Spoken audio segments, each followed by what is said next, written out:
또 인사하시겠습니다. 좋은 날입니다. 좋은 일이 있을 것입니다.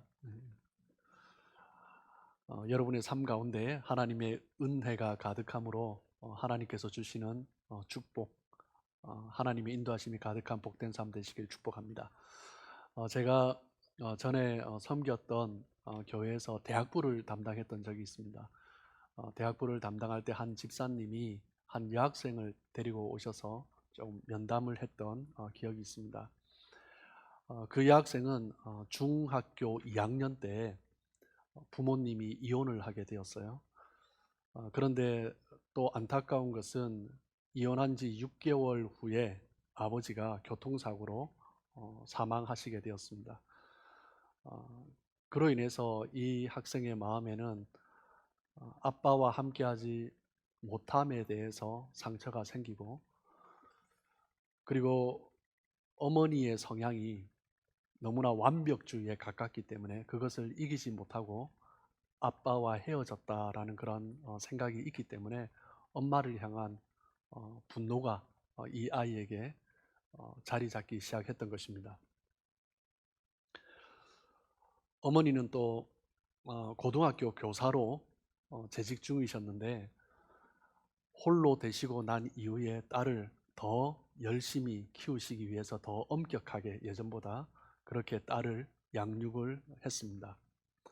그러면서 이 학생은 엄마가 보기에 완벽한 엄마이기 때문에, 엄마의 성향을 알기 때문에, 그리고 엄마가 혼자가 된 이후에 어떤 마음으로 살아가고 있는지 알기 때문에 엄마가 보기에 원하는 모습으로 열심히 공부하고, 학교에서는 학업으로도 굉장히 우수한 학생이고 품행으로도 정말 다른 사람에게 손가락질 받지 않는 그런 학생으로 자라갔습니다. 그리고 중학교뿐만 아니라 고등학교에서도 계속 그렇게 생활을 했고, 또 마침내 서울대학교에 입학을 하게 되었어요. 그러던 중에 저와 이제 만나게 되었는데, 방학 때가 되면은 이 학생은 이제 내려오기 싫어했습니다. 부산에 내려오기 싫어했고, 그런데 이제 엄마는 내려오라고 재촉을 했고, 만약 내려오지 않으면 엄마가 올라갈 것이다 협박까지 했고, 그래서 이제 방학이 되면은 잠깐씩이라도 부산에 내려오게 되었습니다. 그러다가 이제 저를 같이 만나게 되었어요. 좋은 대학에 이제 입학을 했으니 이런저런 이야기를 나누다가 서로 좀 마음을 편하게 하기 위해서 상담 본론에 들어가기 전에 좀 편한 이야기를 나누면서 서울대학교 다니면서 가장 좋은 게 뭐냐라고 물었어요. 그러니까 그 학생이 하는 말이 뭐냐면, 엄마를 보지 않아서 너무나 좋다라고 대답을 했어요. 엄마의 손을 벗어나는 순간 모든 것에서 해방되는 것 같았고, 지금 자신의 삶에서 가장 싫은 사람이 엄마다라고 그렇게 이야기를 했습니다. 그러면서 엄마와의 이야기가 이제 시작되었습니다. 자신의 내면에 눌려있던 엄마를 향한 그 분노가 터져 나오기 시작했고, 엄마가 자신에게 어떤 존재인가, 그로 인해서 자신이 얼마나 피해를 받고 살아왔는가, 그리고 지금도 얼마나 고통 가운데 있는가, 그 이야기를 함께 나누었습니다. 이제 대학생이 되어서 잠깐씩 부산에 내려오지만 내려와서 생활하는 중에 매일 눈을 뜨는 그 순간 서로가 싸우고, 그렇게 서로가 분노하고 서로에게 상처를 주면서 그렇게 지냈던 것입니다. 많은 사람들이 이 학생뿐만 아니라 이 학생과 그 어머니의 관계뿐만 아니라 많은 사람들이 가정에서 분노를 억제하지 못하고 분노를 해결하지 못한 채 살아가고 있는 것을 보게 됩니다. 많은 경우에 사람들이 상처를 받고 살아가지만, 특별히 가정 안에서 많은 사람들이 상처를 받고 주고 있고, 그 상처를 해결하지 못한 채 분노하면서 살아가는 거죠. 많은 사람들이 아버지로 인해서 상처를 또 많이 받는 것 같아요.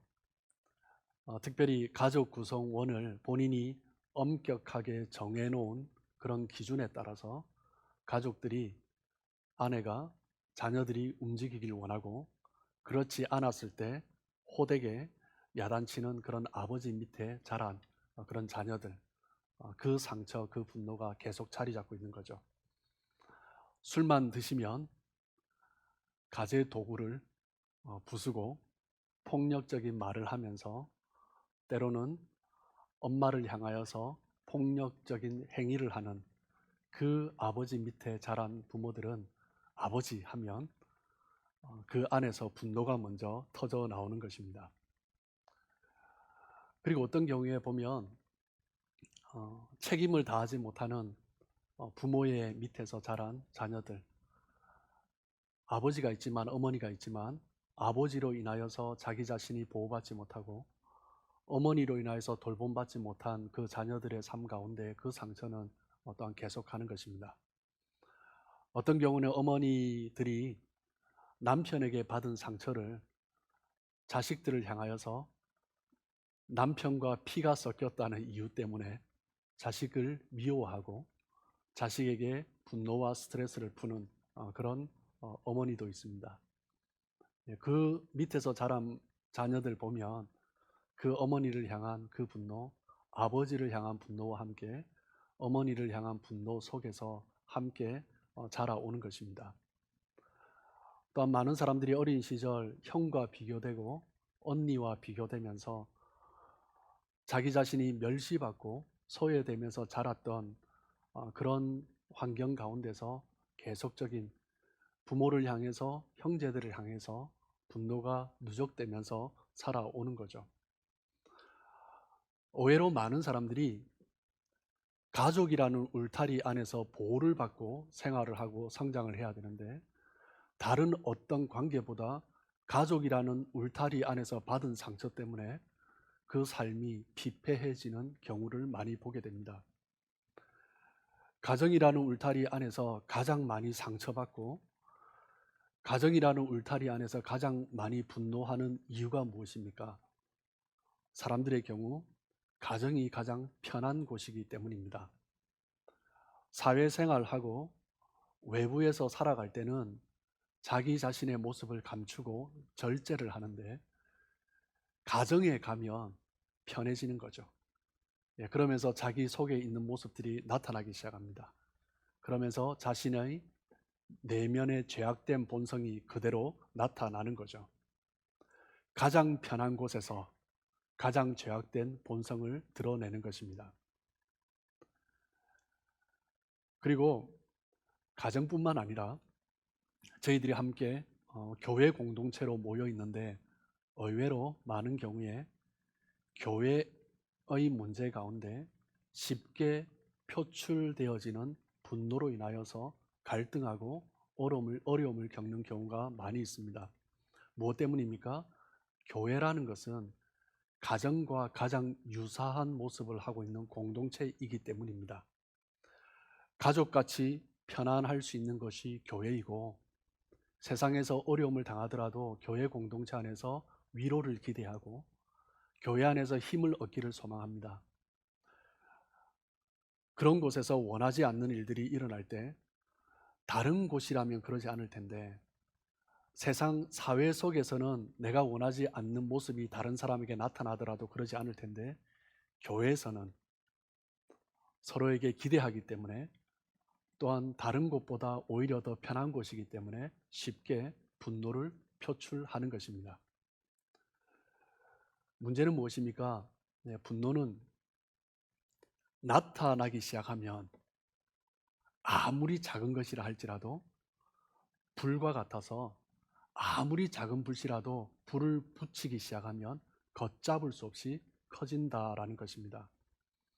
분노가 나타나기 시작하면 감당할 수 없는 치명적인 결과를 가져오기도 합니다. 사람들 속에 내재된 분노는 결국 겉으로 드러나기 마련입니다. 사람들 속에 내재된 분노는 무엇으로 드러납니까? 가장 먼저 언어로 드러나는 거죠. 분노가 점점 커지면서 그 언어가 조금 더 폭력적이 되고 그 언어가 좀 더 잔인해지기 시작합니다. 때로는 언어를 넘어서 육체적인 폭력을 행사하기도 합니다. 물건을 던지기도 하고 그리고 서로가 육체적으로 부딪히는 그런 경우도 있습니다. 분노는 우리의 삶 가운데 수많은 어려움을 가져다 옵니다. 우리의 삶의 많은 경우에 일어나고 있는 많은 관계 속의 문제는 분노 때문에 일어나는 것들입니다. 해결되지 않은 분노는 자기 자신이 원하지도 않았고 생각지도 않았던 그런 결과를 가져오기도 합니다. 나중에 내가 어떻게 감당해야 될지 모르는 그런 경우도 생기곤 합니다. 돌이킬 수 없는 사태에 다다랐을 때 자신의 내면에 있는 죄악된 본성으로 말미암아 감당할 수 없는 그런 환경이 조성되었을 때 그 누구보다도 괴로운 사람은 분노를 표출한 자기 자신일 것입니다. 사람들에게, 가족들에게 말하지 못하지만 그 내면 안에 있는 그 죄책감, 그 분노로 인하여서 깨어진 모습을 보면서 또 자학하고 자책하는 거죠. 분노는 다양한 모습으로 나타납니다. 어떤 사람들은 말로 그렇게 하기도 하지만 어떤 사람들은 먹는 것으로 분노를 나타나기도 합니다. 허하기 때문이죠. 위로되지 않은 마음이 내 안에 있기 때문입니다. 그러면서 음식을 먹으면서 위로하고 허한 그 마음의 포만감을 채워가기 시작하는 것입니다. 배가 고파서 허한 것이 아닌데 먹는 것으로 허한 것을 채우려고 하는 거죠. 먹고 나면 나타나는 결과가 무엇입니까? 몸무게로 나타납니다. 몸무게가 점점 불어나면서 자기 자신을 보면서 심한 경우에 혐오스러워하기도 하고요. 자기 자신을 자학하는 그런 악순환이 반복되는 것입니다. 어떤 사람은 분노에 빠지면서 그 분노를 표출하기 위해서 게임에 빠져들기도 하고요. 어떤 사람들은 도박이나 다른 어떤 마약 같은 것에 빠져들기도 합니다. 어떤 경우에는 스포츠에 빠지는데 너무 지나치게 빠지는 경우도 있습니다. 그런 경우 많은 사람들이 자신 안에 내재되어 있는 분노를 표출하지 못한 사람들이 그런 모습을 많이 보이는 거죠. 그리고 다른 사람과 대화할 때 깐족거린다라고 하죠. 괜히 말로 상대방을 콕콕 찌르는 그런 언어를 많이 쓰고 말로 빈정거리는 그런 언어를 쓰는 사람이 있습니다. 그들의 많은 사람들이 공통점이 내재된 분노가 쌓여 있는 사람들이 그런 경우가 많다라는 겁니다. 어떤 경우에는 지나치게 과잉 친절하거나 다르게 표현하면 지나치게 굽신거리는 거죠. 그렇게 행동하는 사람들의 이유가 무엇이냐면 내 안에 내재된 분노를 감추기 위해서 그렇게 행동하는 것입니다. 결국 우리 안에 쌓여진 분노는 어떻게든 나타나는 것입니다. 어떤 모습으로든 언젠가 표출되게 되어 있는 것입니다. 그렇다면 분노는 나쁜 것일까요? 분노라고 무조건 나쁜 것은 아닙니다. 겉으로 표출하는 방법에 따라 건강한 모습으로 나타날 수도 있습니다. 분노는 하나님께서 우리에게 주신 감정 중에 하나입니다. 이 분노로 말미암아 잘못된 것을 바로 잡을 수 있는 동기를 부여해 주는 거죠. 어떻게 보면 건강한 감정인 것입니다. 예수님도 분노하셨습니다. 예루살렘 성전에 들어가시면서 그 성전에서 상을 펼쳐놓고 물건을 파는 사람들, 그리고 돈을 환전을 하면서 부당하게 이익을 취하며 하나님 앞에 예배해야 될 성전을 자신의 세상적인 욕심을 채우는 그 모습을 보면서 예수님은 상을 엎으시고 과하다 싶을 정도로 채찍으로 치시면서 분노를 나타내셨습니다. 여러분, 예수님은 죄가 없으신 분이십니다. 그렇죠? 예수님이 분노했기 때문에 예수님이 죄를 지었다라고 말을 할 수 없는 것입니다. 예수님이 표하신 그 분노는 죄가 아니라 건강한 거룩한 분노인 것입니다. 그런데 우리는 예수님처럼 건강한 모습으로 분노를 쏟아내지 못합니다. 무엇 때문입니까? 우리 모두는 죄인이기 때문입니다. 우리 안에는 죄성이 있기 때문입니다. 예수님은 죄성이었기 때문에 분노를 표하셔도 거룩함으로 나타날 수 있는 거죠. 그런데 우리는 죄가 가득하기 때문에 이 분노의 감정이 일어날 때 죄가 그 분노 위에 얹어져서 같이 나타나는 것입니다. 그렇기 때문에 우리는 본성적으로 이 분노가 건강한 모습으로 표출하기가 쉽지 않은 것입니다.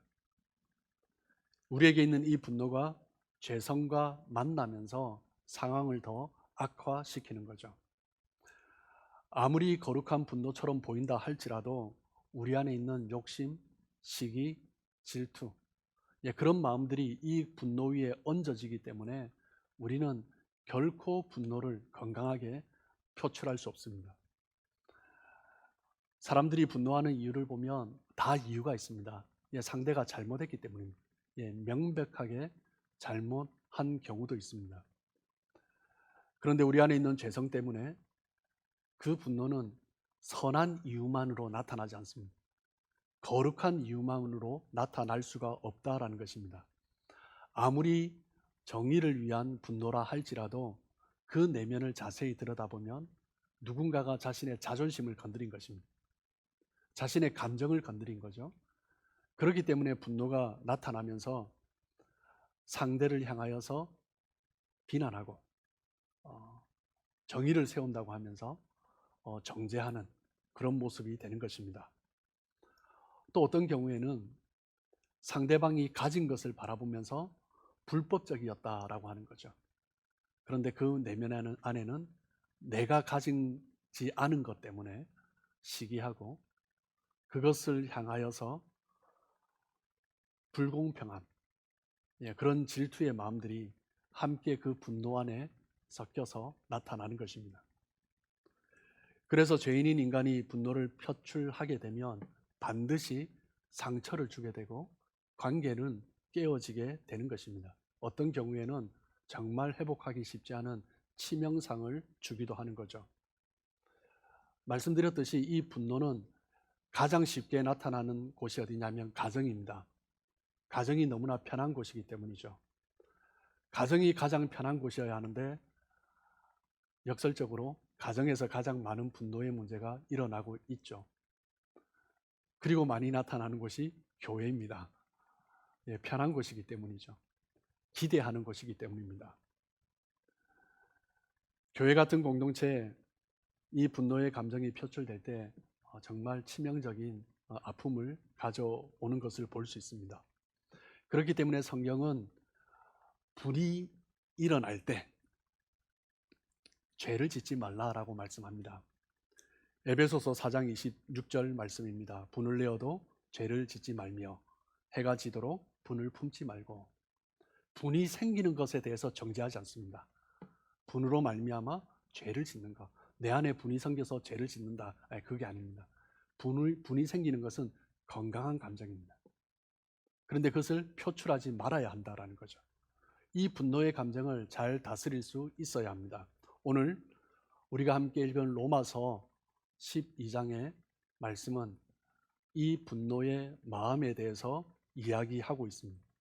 이 분노가 일어날 때 우리가 어떻게 해야 되는가, 그것을 말씀해 주고 있죠. 로마서 1장에서 11장까지는 말씀드렸듯이 교리의 부분을 다루고 있습니다.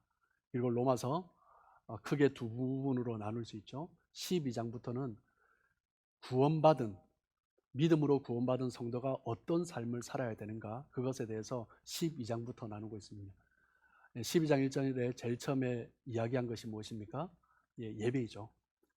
예배를 통해서 우리가 하나님 앞에 바로 서야 하고, 그리고 두 번째, 지난주에 나눈 것처럼 그리스도인이라면 믿음과 소망과 사랑의 마음을 가지고 하나님 앞에서 살아가야 한다는 것입니다. 그리고 그리스도인으로서 어떻게 살아야 하는가, 세 번째 다루는 것이 용서의 문제입니다. 우리 안에 분노가 일어났을 때 우리는 어떻게 해야 되는가라는 거죠. 로마서 12장 14절입니다.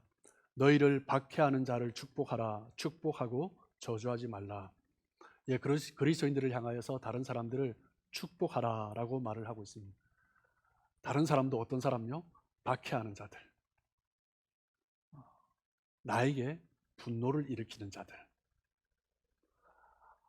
이 말씀은 너무 쉬운 말씀이죠. 이 말씀이 이해 못하는 어려운 말씀이 아닙니다. 그런데 실천하기는 너무나 어려운 말씀입니다. 내용은 쉬운데 실천하기는 너무나 어려운 말씀이죠. 쉽게 받아들일 수가 없습니다. 우리의 본성은 우리가 핍박받으면, 우리가 손해를 입으면 갚으려고 하는 것이 우리 인간의 본성이기 때문입니다. 저주하지 말라라고 말씀하십니다. 저주하지 말라라는 정도가 아니라 축복하라, 더욱 적극적인 순종을 요구하고 계신 거죠. 피해를 입고 고통당하는 당사자에게 이 말씀을 한다면 정말 받아들이기 쉽지 않은 말씀입니다. 그런데 사도 바울은 저주하지 말 뿐만 아니라 축복하라, 그리고 이 축복을 넘어서 적극적인 행동을 할 것을 요구하고 있습니다.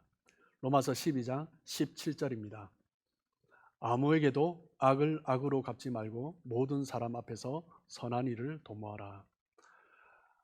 악한 일을 행한 자에게 악한 것으로 갚으려 하지 말고 오히려 선한 일을 계획하고 선한 일을 실행하라라고 말씀을 하고 있습니다. 세상에서 우리가 흔히 볼 수 있는 모습은 보복하는 것입니다. 나를 괴롭히고 나를 힘들게 하는 사람, 그 사람을 향하여서 보복하고 싶어 하는 것이 우리 인간이죠.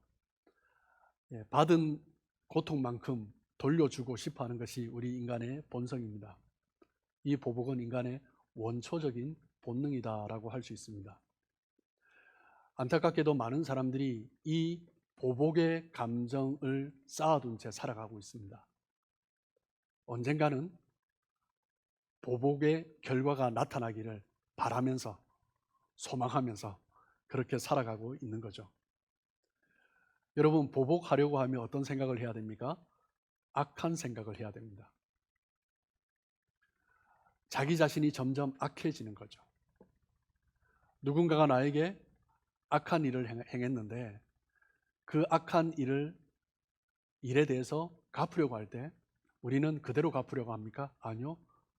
플러스해서 갚고 싶은 마음이 있죠. 즉, 나에게 악한 일을 행한 사람, 그 악한 사람보다 그 악에 대해서 갚으려고 하는 내가 더 악해져야 내가 원하는 보복의 결과를 얻을 수 있는 것입니다. 즉, 보복하려는 마음 자체가 나를 더 악하게 만들고 나의 보복이 대상이 되는 그 사람보다 나를 더 악한 사람으로 만들어 가는 것입니다.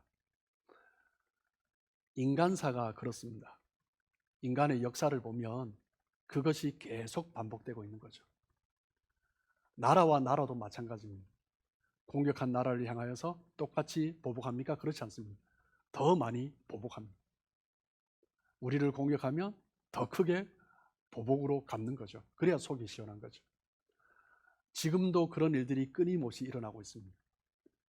경제 분쟁도 마찬가지입니다.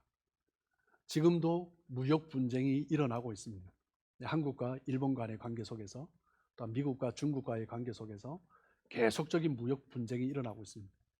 나에게 이것을 1을 주면 1로 갚습니까? 그렇지 않습니다. 1 플러스 1을 1로 갚아야 되는 거죠. 우리 인간은 보복한다라고 하면 계속 플러스 되고 플러스 되는 것입니다. 뉴스를 봐도 많은 문제들이 원한의 관계에서 일어나고 있는 것을 볼 수가 있습니다. 세상 사람들, 우리가 살아가고 있는 이 세상은 이 보복의 원리에 의해서 움직여지고 있는 것 같습니다. 미움과 보복이 사람들의 마음을 점령하고 있는 거죠. 얼마 전에, 2달 전이죠. 미국에서 조지 플로이드 흑인이 사망하는 사건이 5월 25일 날 일어났습니다. 경찰의 무릎에 목이 눌린 채 숨을 쉴 수 없다고 호소를 하면서 8분 넘게 눌려진 채 죽음을 맞이한 정말 안타까운 사건입니다. 희생자 흑인 조지 플로이드와 가해자인 백인 경찰 데릭 쇼빈이 그날 처음 만난 것이 아니고 예전에 조지 플로이드가 나이트클럽의 경비를 섰대요. 그때 이 가해자인 경찰 데릭 쇼빈이 함께 경비로 근무했던 그런 이력이 있습니다. 서로가 이미 아는 관계였죠. 함께 일했던 사람의 증언을 들어보면 그 둘 사이에 갈등이 있었다라고 증언을 합니다. 이 사건으로 말미암아 블랙 라이브스 매터이라고 하는 흑인 인권 운동이 다시 재점화되었습니다. 미국 전역으로 퍼졌고 나아가 전 세계로 퍼져나갔습니다. 평화로운 시위도 있었지만 약탈하고 방화하고 폭력적인 폭동 수준의 과격한 시위로 변질되었습니다. 이 사건을 보며 많은 사람들이 마틴 루터 킹 목사님을 떠올렸습니다.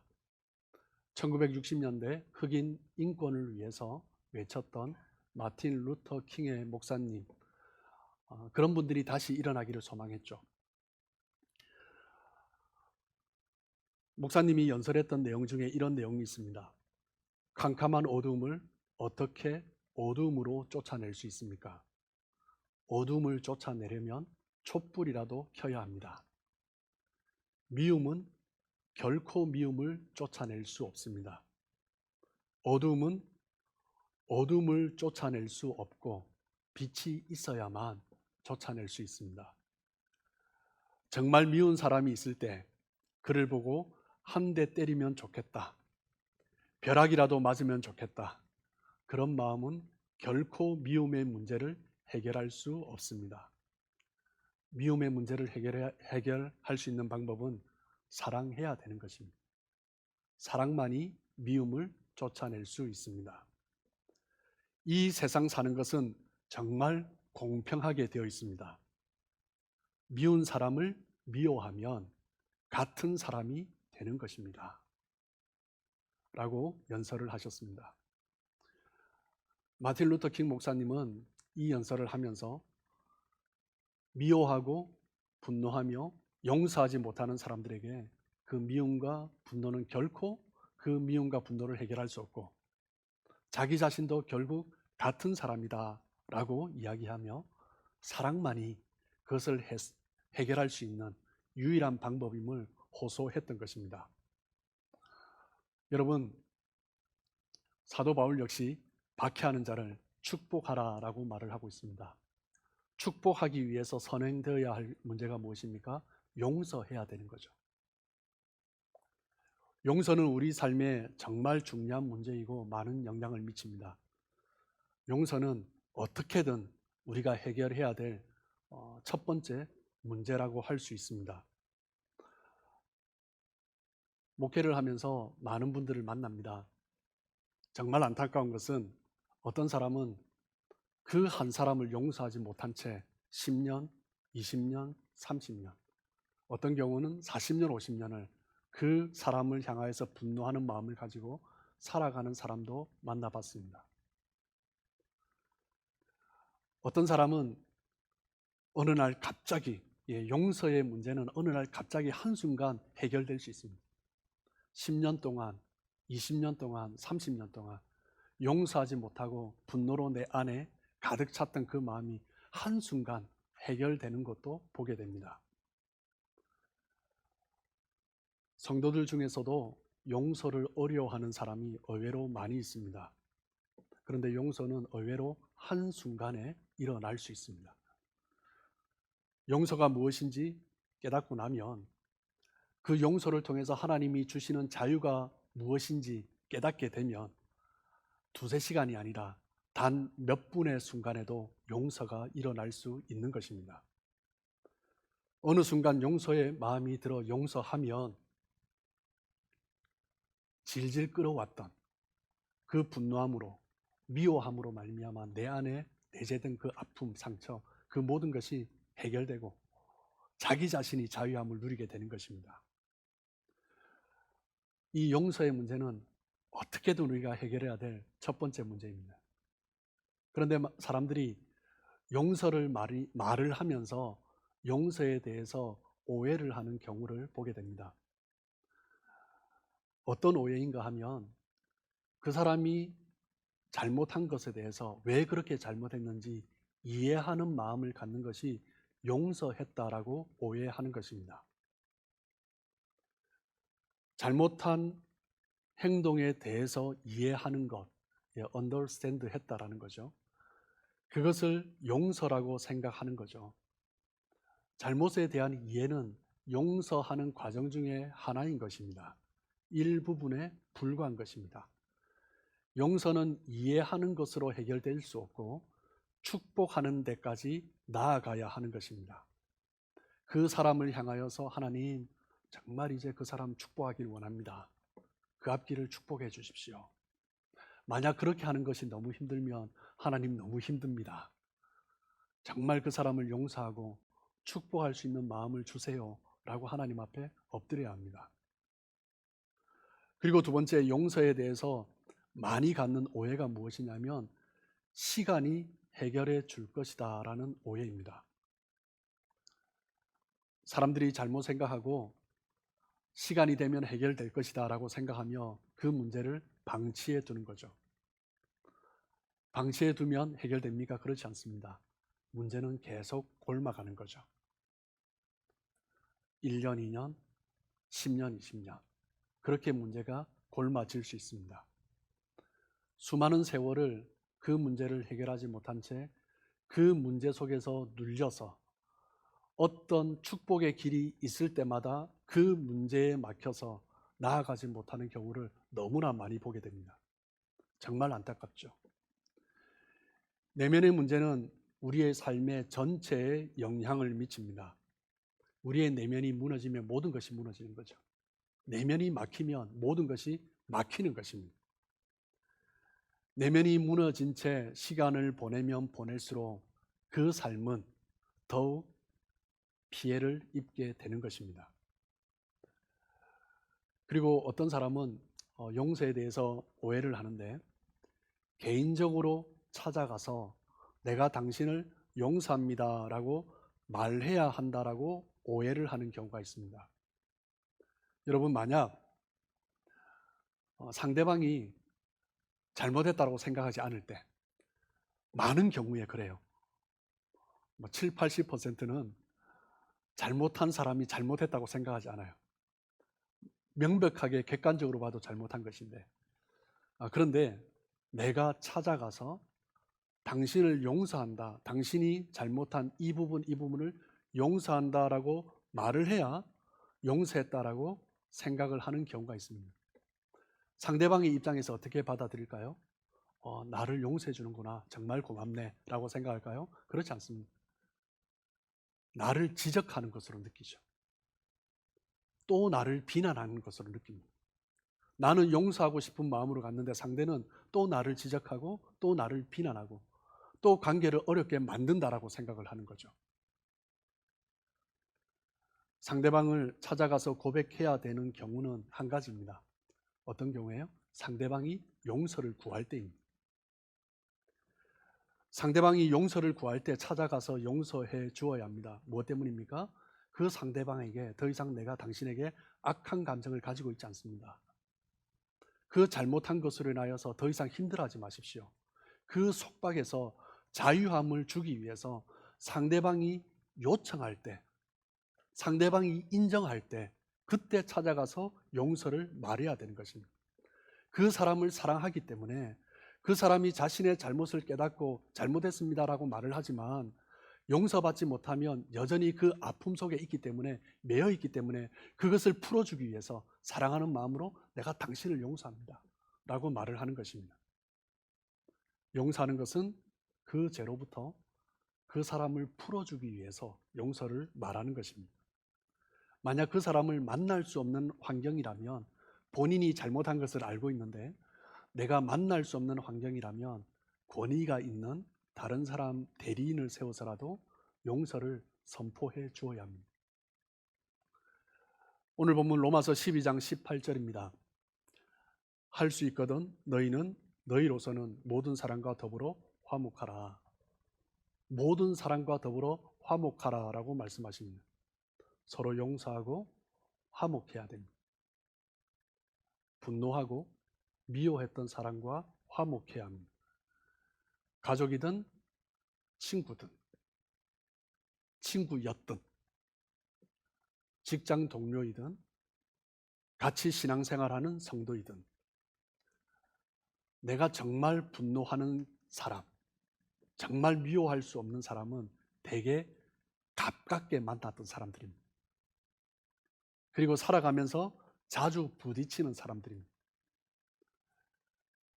화해하기 위해서 어떻게 사과할까 염려하고 있을 것이 아니라 어떻게 그 사람과의 관계를, 그 사람과의 교제를 회복할까, 그것을 생각해야 합니다. 실제로 이 화해가 되면 용서하지 못했던 장벽들이 제거되면 금방 회복될 수 있습니다. 즐거웠던 기억들이 살아나고, 그리고 또한 그 관계가 때로는 점진적으로 회복되면서 기쁨을 누릴 수 있는 거죠. 로마서 12장 21절입니다. 악에게 지지 말고 선으로 악을 이기라. 여러분, 악을 이길 수 있는 방법은 무엇입니까? 선으로 이기는 것입니다. 악을 악으로 이기지 못합니다. 악으로 반응하면 더 악을 쌓아두는 것입니다. 여러분, 선으로 악을 이기십시오. 반드시 벌받아야 할 사람도 있습니다. 그 사람은 하나님께서 벌하십니다. 우리는 말씀드렸듯이 악한 자를 벌하려고 해서는 안 됩니다. 악한 자를 벌하려면 내가 더 악한 사람이 되는 것입니다. 결코 우리에게 유익하지 않고 가족들에게, 공동체에 유익하지 않은 것입니다. 악을 악으로 갚는 것은 악에게 지는 것입니다. 사탄이 가장 원하는 것입니다. 우리의 대상은 결코, 우리의 싸움의 대상은 결코 사람이 아닙니다. 사탄이죠. 사람을 바라보고 미워하고 악으로 갚으려 하면 승리를 외치는 것은 사탄밖에 없는 것입니다.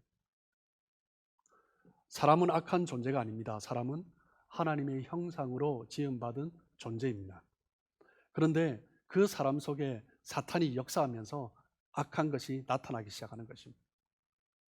그렇기 때문에 우리가 싸워야 할 대상은 사람이 아니라 그 안에 있는 사탄인 거죠. 사람과 싸우고 서로 악을 주고받는 것은 우리의 삶의 주도권을, 우리의 관계의 주도권을 사탄에게 내어주는 것입니다. 사탄이 원하는 방법이죠. 여러분, 우리의 인생을 돌아보면서 가장 감사한 것은 무엇입니까? 하나님께서 우리를 용서해 주신 것입니다. 그 십자가의 보혈로 죄 용서 받을 수 없는 우리를 용서해 주신 거죠. 예수님의 그 십자가 보혈의 은혜로 말미암아 우리가 하나님의 자녀가 되었습니다. 하나님의 자녀가 됨으로 하나님의 다스림 가운데, 하나님의 그 주시는 은혜 가운데 살아가면서 사탄에게 빼앗겼던 우리의 마음들을, 우리의 감정들을 회복해 가는 것입니다. 판단하고 정죄하는 마음에서 용서하고 축복하고 선한 일을 계획하고 사랑하는 마음으로 회복되어 가는 것입니다. 여러분, 하나님께서 우리에게 베풀어 주신 그 은혜를 어떻게 보답할 수 있습니까? 우리는 서로 용서하고 축복하고 선한 일을 계획하고 사랑함으로 하나님의 그 은혜에 보답하며 살아가는 것입니다. 그렇게 선으로 악을 이기시는 저와 여러분의 삶 되시길 주님의 이름으로 축복합니다.